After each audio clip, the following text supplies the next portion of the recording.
সে এখন ঘুণাক্ষরেও জানে না যে আমরা তার জন্য একটা সারপ্রাইজ পার্টির আয়োজন করছি।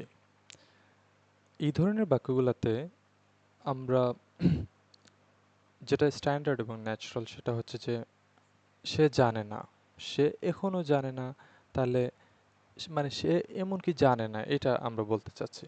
হি doesn't even know, he doesn't, সে জানে না, সে জানে হি নোজ। যদি সে জানে না বলতে চাই তাহলে হি ডাজন্ট নো, যেহেতু গুণাক্ষরেও জানে না।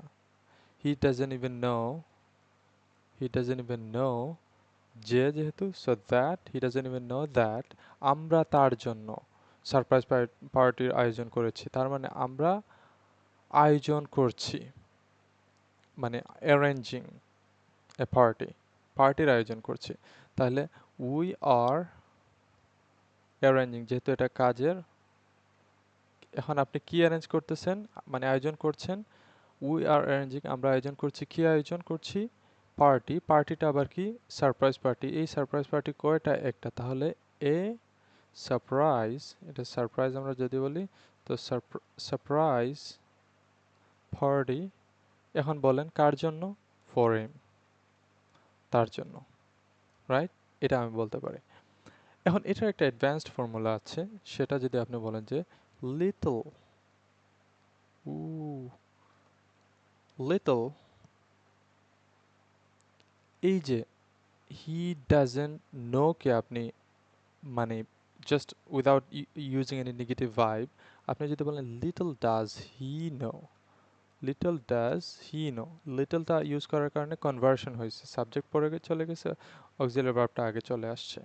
Little does he know that we are the same. আচ্ছা, এখন যেমন ধরেন এটা তো আমরা বর্তমান কালের বললাম।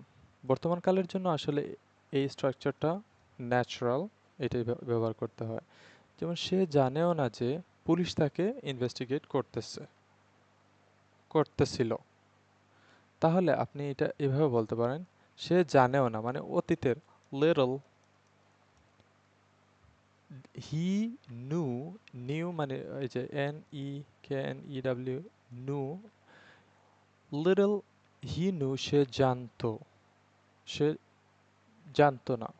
আচ্ছা, তো আপনি লিটল এর পরে ডিড নিয়ে আসেন, মানে যদি আমি সরাসরি বলতাম যে সে জানতো না তাহলে হি ডিডন্ট নো, বাট আমি লিটল বলার কারণে একটা নেগেটিভ ভাইব তৈরি করাইছি, যার কারণে আমার ইনভার্সন হচ্ছে।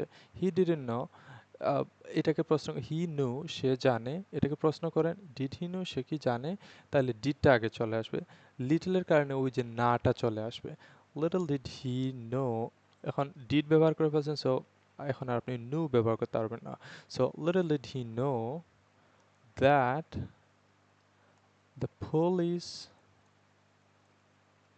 was investigating, অথবা আপনি was monitoring him, তাকে পর্যবেক্ষণ করতেছিল।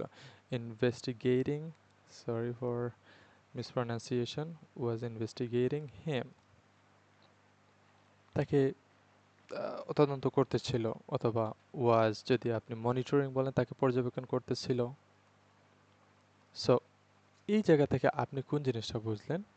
যেটা আপনি বুঝলেন সেটা হলো যে আপনি এই নেগেটিভ ভাইবটা নিয়ে আসার কারণে একটা ইনভার্সন হয়ে যাবে। That's it. মানে little he did not know না বলে লিটলটা একটা নেগেটিভ ভাইব দিচ্ছে, যার কারণে কোনো নেগেটিভ ভাইব ওয়ালা কোনো শব্দ দিয়ে যদি আপনার কোনো বাক্য স্টার্ট হয়, ইন দিস কেস আমাদের ইনভার্সন ঘটে। So that's all for today, thank you for watching this.